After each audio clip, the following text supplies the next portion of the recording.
Let's imagine. If you glimpsed the future and were frightened by what you saw, what would you do with that information? You would go to who? Politicians?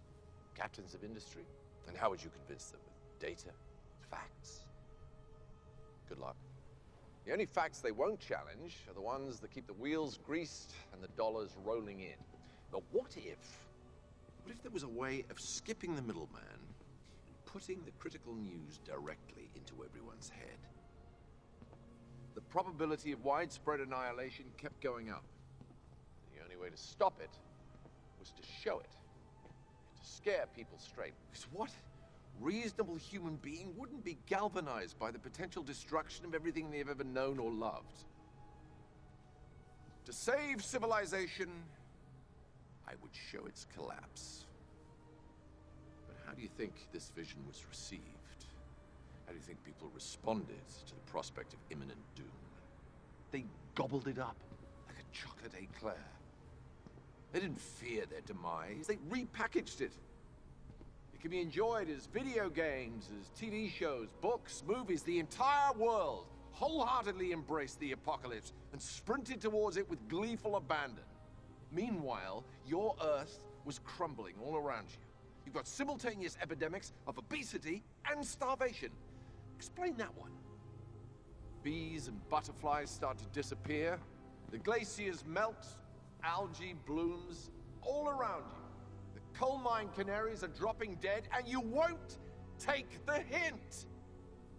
In every moment, there is the possibility of a better future, but you people won't believe it. And because you won't believe it, you won't do what is necessary to make it a reality. So you dwell on this terrible future, and you resign yourselves to it. For one reason, because that future doesn't ask anything of you today. So, yes, we saw the iceberg, we warned the Titanic. But you all just steered for it anyway, full steam ahead. Why? Because you want to sink. You gave up. That's not the monitor's fault. That's yours. Put them through. What happened? Keep going. Just a little further.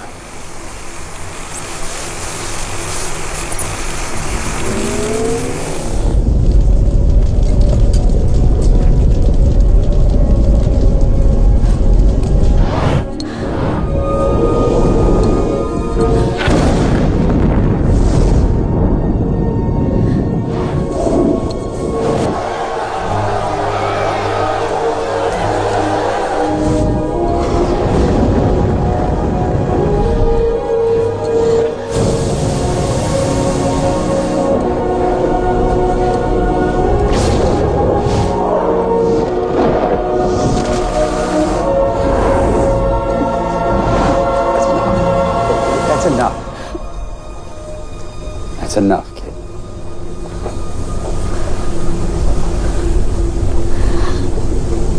That's my house. Hey, Shalom. This is the brother Ba. You're back here once again. Before I get started, like always, I want to give all praises and glory to Yahweh Bahashem, Yahweh Shai, Bahashem, Racha HaKadosh. Double honors to my teachers, the elder apostles of Great Millstone, and Shalom to the hopeful elect. Yeah, you seen the clip in the beginning of this movie, Tomorrowland, basically showing you the end of the age of Esau, right? Now, the average person will say, well, it's showing you the end of the world. No, it's not showing you the end of the world, because the scriptures tell you that the earth abideth forever. What it's showing you is the end of an age, all right? Eon in the Greek. The age of what? The age of the rulership of Esau. Now you have this guy that made the movie.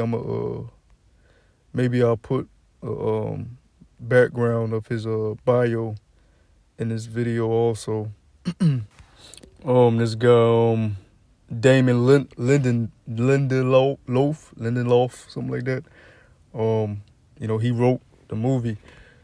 But when you look at this guy and some of his movies and shows, And mind you, he's from the tribe of Amalek.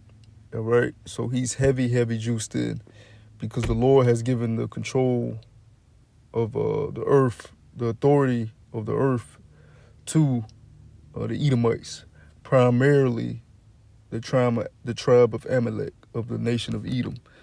This guy, he comes from the tribe of Amalek, from the nation of Edom, and he some of the shows that he's done as a Lost. I don't know if you've seen Lost, but these people they get stranded on the island, and it's a whole conspiracy behind that. Then he did another show called The Leftovers, where the rapture happens, and then these people get left behind. And then he did a show called The Watchmen. He redid it was a movie called The Watchmen with this guy with superpowers called Dr. Manhattan, and he redid it as a show. Now the show is completely different from the movie, and to me that show is probably the deepest show I've ever seen. Anything that I've ever watched. When dealing with Jacob and Esau, because in that show he clearly shows you the wicked elite of this society, their plans that they have for Jacob and what they want to do. And that's really, even with this movie, Tomorrowland, which it was advertised as like a kids movie, but then it's far from a kids movie because kids don't understand what the fuck's going on. It was more part of their subliminal messaging, all right, and them putting the truth in front of your face, because part of some of their beliefs is that they have to show you the truth, all right. They have to put the truth in front of you. It kind of makes them think that they're cleansed of, any guilt or fault on their end because they showed you what was coming. But yeah, they have like a God complex. That's what people call it, right? The ruling elite of the Edomites have a God complex. Let me get one staple scripture real quick. This is Job chapter 9, verse 24. It says, "The earth is given into the hand of the wicked. He covereth the faces of the judges thereof. If not, where and who is he?" So the earth is given into the hand of the wicked. A wicked nation is ruling the earth right now. And that nation, which is Edom, they have a God complex because they have a lot of the ancient artifacts, all right? They know a lot of the history because they've stolen lands, they've stolen identities, they've rewritten history, and they're in control of Hollywood, media, what you hear, what you see, what you taste. They're in control of all these things, and they have a God complex. And not only that, they have their hand in all the chaos that befalls this earth.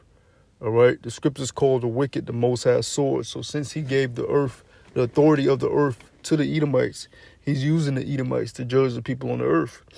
And with that, they have become big-headed, all right, to the point they think they are the Most High, all right? So even to the point, like, you got this guy that just, they say he just passed away, went back to the spirit realm, Jacob Rothschild, right?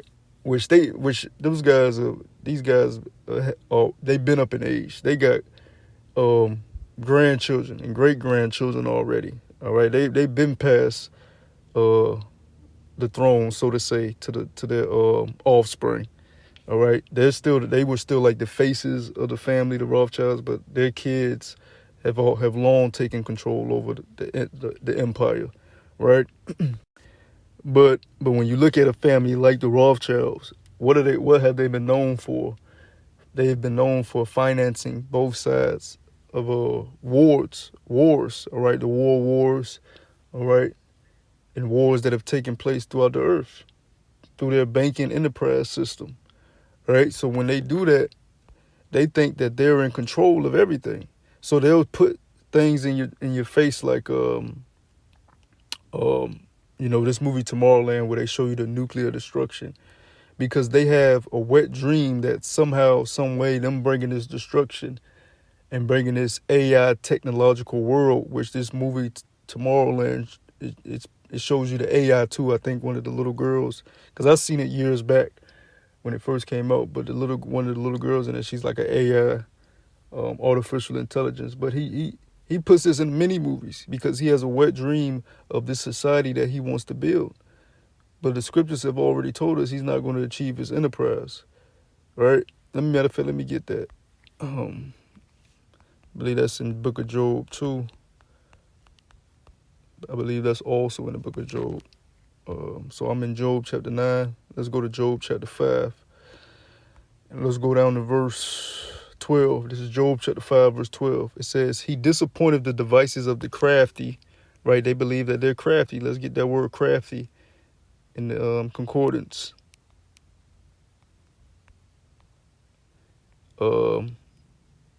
Sly, sensible, shrewd, prudent, right? He has the tendencies of a serpent, subtile. It says subtle, right?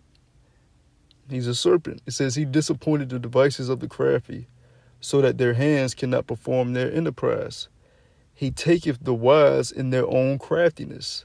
So, they think they're going to be able to achieve the NWO, but they're not going to. But that's why they're so confident in throwing, the truth in front of your face, because they believe you're not going to be able to, you're not going to be able to do anything to stop it. They've even gotten so high-minded they think they can defeat the Most High and his angels. That's why you'll see movies like Independence Day when they're fighting against the chariots.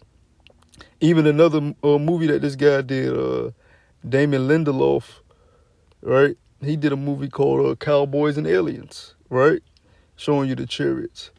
He did another movie called Prometheus, World War Z, right? Star Trek Into Darkness, right? So this guy, these Edomites, that's juiced in heavily, they believe in their sorcery. They believe in their witchcraft. And they believe in, deceiving the minds of the people and controlling the minds of the people. But see, the Most High he's the author, he's the judge of all, right? Now, the scriptures, going back to their God complex that they have, where is that at? Where it talks about, bear with me 1 second. Where it talks about them wanting to sit in the temple of the Most High. What is that, 2 Thessalonians? Let's go to 2 Thessalonians, the 2nd chapter, right? Is it the 2nd chapter? 2 Thessalonians. Yes, it's the 2nd. The 2nd chapter, verse 3, right? This is 2 Thessalonians chapter 2, verse 3. It says, let no man deceive you by any means, for that day shall not come, except there come a falling away first, and that man of sin be revealed, the son of perdition. Right? That's Esau, the so-called white man, the son of perdition. Let's get that word perdition in the etymology online real quick. Etymology of perdition. Okay. And what do we have? Ruin, great harm, death, right? Destruction. So the man of death, the man of destruction is the so-called white man. Did he not change the natural way of food? He gives you, the Lord said, you should eat everything bearing seed. He takes the seed out of the fruit. It says here's seedless grapes, here's seedless watermelon, here's seedless apples, here's seedless oranges. That's not healthy, that's death. Right? He contaminates the water. He contaminates the air. He contaminates the minds of the people. He's death. He's in ruin, right? He's ruining life as we know it. All right? That's why he's likened as a serpent. The serpent ruined, all right, the minds of Adam and Eve, all right, in the Garden of Eden. And right now, Eden is in ruin because Eden is Idon, paradise, which the whole earth is supposed to be Eden, all right? But right now it's in a state of ruin because the ruler is the son of perdition, right? So not only are we trying to get back to the garden, which is over there in Jerusalem, we're trying to get back to Eden, paradise, right? So this is 2 Thessalonians. Let's go back to 2 Thessalonians chapter 2. So yeah, that son of perdition, he has to be revealed, and he's being revealed. All right, the man that lacks pigmentation, the man that lacks melanin, All right, something that's vital for your body and for your skin. All right, that's the sign the Lord put on this man to differentiate him from the rest of the people on the face of the earth. But also, some of our people suffer from that curse through being scattered through captivity. But let's go. Let's continue with verse 4. It says, "Who opposeth and exalteth himself above all that is called God, or that is worship, so that he as God sitteth in the temple of God, showing himself that he is God." And that's what he thinks. He thinks he's the Most High because he's been able to deceive the people. Right? You look at the Super Bowl, you look at these commercials, you look at the things that he's able to do. Right? You just had these phone companies have a outage. And one of the Super Bowl commercials was a phone commercial of Beyonce. And the guy says in the commercial, I bet you can't, along the lines of, I bet you can't take this out, like this phone line out. And she goes on to say, "Watch me." So it's just sorcery and witchcraft. But when you have that type of power and that authority, and you're able to get people to put masks on their faces, the whole world to put masks on their faces, for something that they can't even see or don't even have the full knowledge if it does exist to the extent that you say it exists. But just because you say it exists and it affects people's daily lives, you're able to tell them to do this. Hey, look, that gets to a person's mind, man. Right? That gets to a person's ego and pride, and it feeds into that. So this guy thinks that he's the Most High, and that so much so that he want to sit in the temple of the Most High. Well, what's the temple of the Most High? Is it the physical temples that's been knocked down? The temple that Solomon built? Is it Herod's temple? No. The temple of the Most High is what? Let's get that. Over here in what is that? It's Corinthians, 1 Corinthians. Let's go to the book of 1 Corinthians, chapter 6. Verse, let's see where we want to start at. This is 1 Corinthians chapter 6, verse 19, right? It says, "What? Know ye not that your body is the temple of the Holy Spirit, which is in you, which ye have of the Most High, and ye are not your own," right? Your body is the temple that houses the Holy Spirit. So he wants to sit in your temple. He wants to sit in the temple of the Most High, which is our body. Right? How does he want to do that? By putting his mark upon you, his charagma, which is known as the mark of the beast in the book of Revelation, which is soon to make his grand appearance on the face of the planet Earth. Right? So, when you see things like this, movies like this and shows like this, it doesn't take us by surprise because we're the prophets. We know the prophecies. We know what's to come. Esau is the one that has it in his mind that some way, somehow he can reverse the prophecy. But I mean, at the end of the day, he's only doing what he was created to do, because the prophecy says that he's going into slavery no matter what. Right? No matter what he does, he's going into slavery. So all he can do is try and be rebellious, because that's what he's been since the beginning. Rebellious, right? Going back to the spirit of Cain. When Cain murdered Abel, always was rebellious, right? Always. So although this movie and other movies and shows show you the destruction, we know that there's another part in that. We know that there's a rejoicement. We know that there's also salvation at the end of that. It's not just because your average Christian or average Edomite will say, "Oh, that's the end of the world. We all through. We all going to die." No. All right. It's the end of an age, an end of rulership for Esau, and the beginning of rulership for Jacob. Let me get that. Let me see. Bear with me 1 second. Let's go to 2nd Esdras. Let's go over to here. 2nd Esdras chapter 6, verse 9. Matter of fact, let me start at verse 8. It says, "And he said unto me from Abraham unto Isaac, when Jacob and Esau were born of him, Jacob's hand held first the heel of Esau." Why did Jacob come out after? And he held the heel? Because it was a prophecy All right, that was symbolic that Jacob was going to follow, Jacob's kingdom was going to follow Esau's kingdom. Esau was going to have his dominion on the earth, and then Jacob was going to have his dominion. And it goes on to say that in verse 9, 2nd Ezra chapter 6, verse 9. For Esau is the end of the world, and Jacob is the beginning of it that followeth. So it's the end of one world and the beginning of another. All right? Even the scriptures liken Israel as this world, as his own world. I believe that's Isaiah chapter 45. Right? Israel, world without end, I believe. Matter of fact, let me get that real quick. Right? Over here in Isaiah chapter 45 down to verse 17. It says, but Israel shall be saved in the Lord with an everlasting salvation. So yes, this world, this current age, right, the world of Esau is going to be destroyed. But let's read that again. But Israel shall be saved in the Lord with an everlasting salvation. Ye shall not be ashamed, nor confounded, world without end. Right? World without end. So the world of Israel is not going to end. So yes, destruction is coming to the planet Earth, but the whole earth is not going to be destroyed. The earth abideth forever. Right? Verse 18, Isaiah chapter 45, verse 18.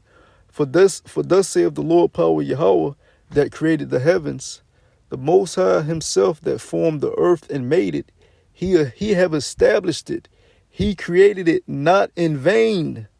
He formed it to be inhabited. I am the Lord and there is none else. So the Lord said he created the earth not in vain. It's not worthless. It has value. He created it to be inhabited. So the earth is not going to be destroyed.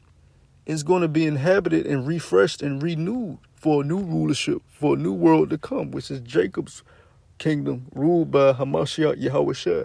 So I just wanted to bring edification and light to that movie. And not only that movie, but the guy, this Amalekite that's been making these movies, because you might want to tune in to some of his newer stuff and some of the stuff that he's created too, and take edification from his other stuff, because he's a high level warlock, all right, within the nation of Edom. So I hope this was edifying. Until the next time I say Shalom.